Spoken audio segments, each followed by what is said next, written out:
God's personal concern. When we are seeking to know the truth, we should be confident that Jesus Christ is interested in each one of us and our eternal relationship with the Father. Here's Gene. The key phrase in this principle is each one of us. God is interested in each one of us. And that's amazing. And that's true every moment of every day. And will be, I think, throughout eternity.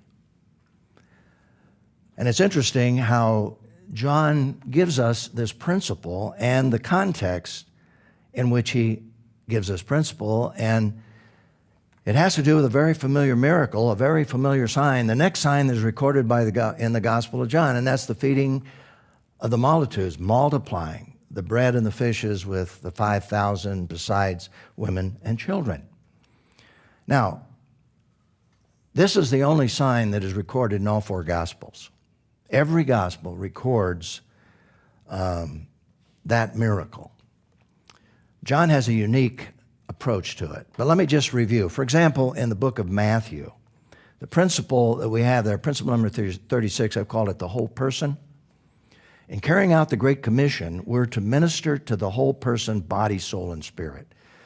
And really, you see this principle illustrated in Luke's account, because it really comes out of the fact that Jesus looked on these people and he had compassion. They were hungry. But he also saw their spiritual needs. And so he ministered to the whole person. Jesus is concerned about the whole person, each one of us. But when you get to Mark, you have a little different nuance on the same miracle. And here's the principle: putting others first. Even though we need time to rest, we must be prepared to meet the needs of people who interrupt our schedules. Now, if you go back and look at that account, Jesus looked at the disciples and knew they were tired. They were exhausted. And he said, let's come apart and rest a while. I sometimes like to paraphrase that. And Jesus said, come apart and rest a while before you come apart. That's not what he said. But he knew they needed rest. Well, what happened?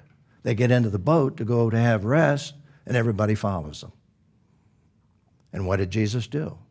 He interrupted their schedule. In spite of the fact that they needed rest, he met their needs. So we have a very significant principle. Even though we need times to rest, and we do, we must be prepared to meet the needs of people who interrupt our schedules. Now, that has to be controlled, but Jesus illustrates there are times when that has to happen if you're going to really minister to people. And then you come to John's record with a different nuance, and here it is. God's personal concern. When we're seeking to know the truth, we should be confident that Jesus Christ is interested in each one of us and our eternal relationship with the Father. Now, how is this illustrated here in this miracle? Well, basically, look at the setting, and you see it rather quickly. After this, Jesus crossed the Sea of Galilee, or Tiberias. A huge crowd was following him because they saw the signs that he was performing by healing the sick. Many miracles. And Jesus went up a mountain and sat down there with his disciples. Here we have Jesus going up to get away from the crowds. But what happened? Well, John continues in verse 4.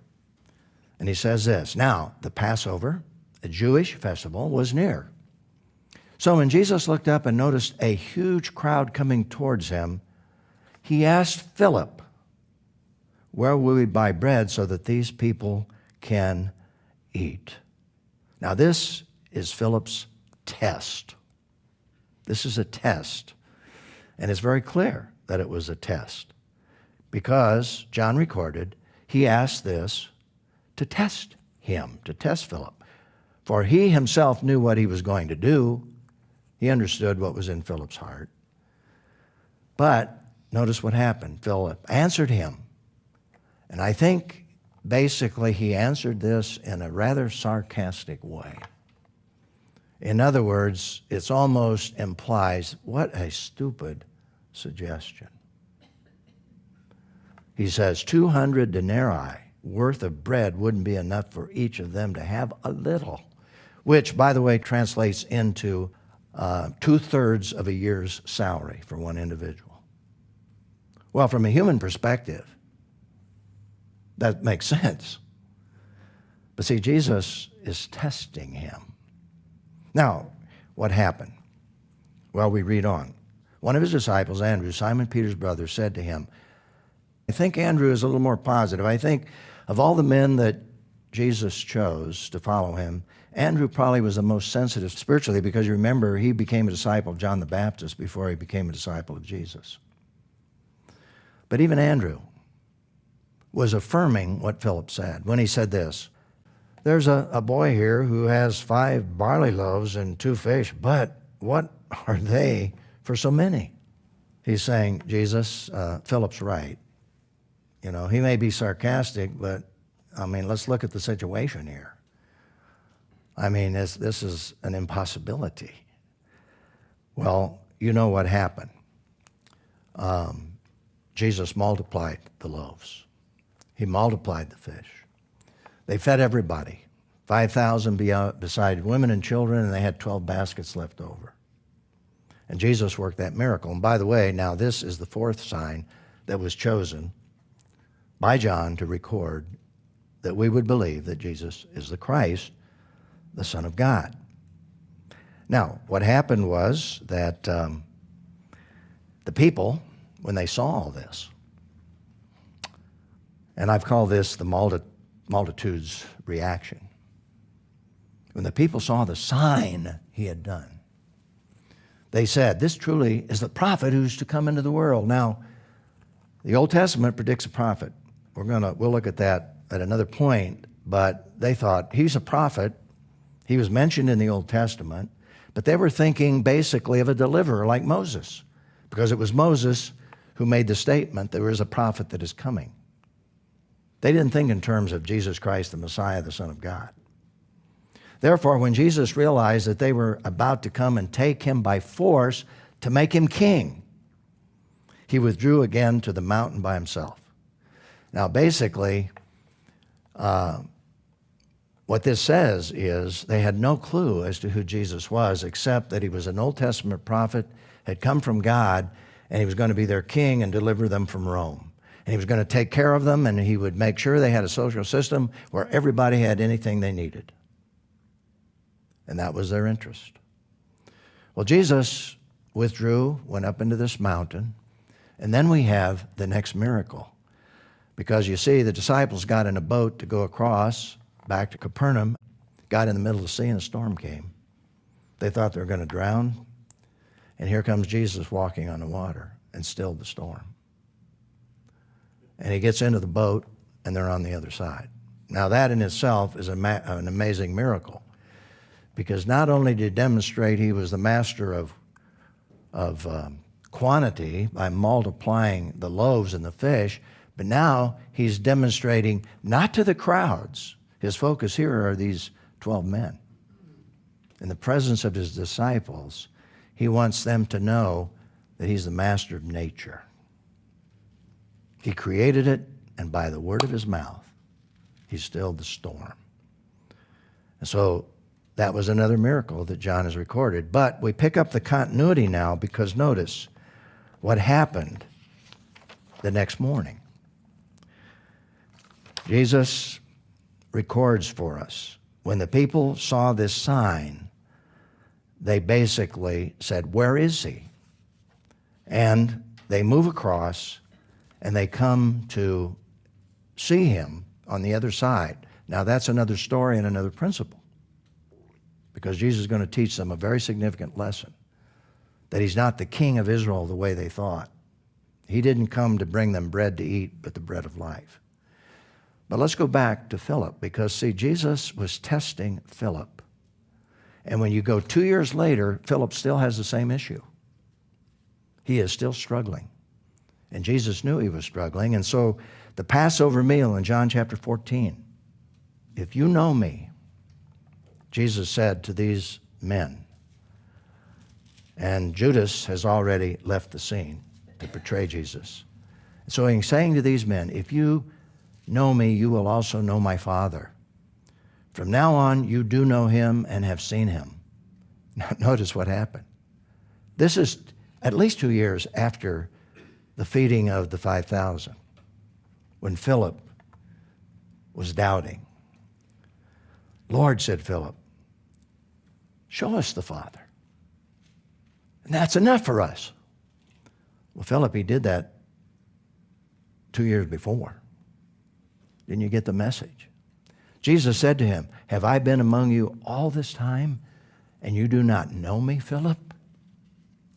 See, this is why he was testing him. He was preparing him to understand who he really was and is. And so Jesus said, the one who has seen me has seen the Father. How can you say, show us the Father?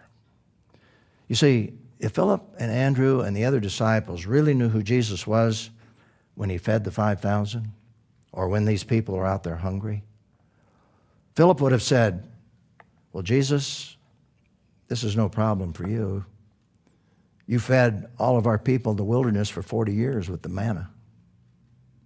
This is no problem because you came from the Father and you are the Father. He would have said, this is no problem. Andrew would have affirmed that. But they still didn't really understand who Jesus really is. And so, again, he zeroes in on Philip. Now, notice the principle that grows out of this. And let me just restate that principle. When we're seeking to know the truth, we should be confident that Jesus Christ is interested in each one of us. A doubter like Philip, a struggler like Andrew, a rock that's going to crumble like Peter. He's interested in each one of us and our eternal relationship with the Father. Isn't that encouraging? And that gives us a practical question, which is, how should this event encourage each of us in terms of Jesus' sincere interest in our personal spiritual struggles, or any struggle, any issue that we have in our life? He is interested. And just today I shared Philippians 4, 6, and 7, and I paraphrase, where Paul said, don't be anxious about anything, but in everything. Let your requests be made known unto God. And the peace of God, which passes all understanding, will guard your hearts and your minds in Christ Jesus. And I have to confess, there are times when I'm embarrassed about the things I've asked the Lord for, when I've been frustrated. But he's interested in every detail of our life. When you've lost your keys, is he interested? Well, he probably is saying, when are you going to get your act together? But have you ever prayed, Lord, I know I need to be more organized, but I need those keys. Help me. You think God's interested in that? Of course he is. He is interested in every detail of our lives. And when it comes to spiritual issues, he's definitely interested to resolve our doubts and our questions and to come to know who he really is.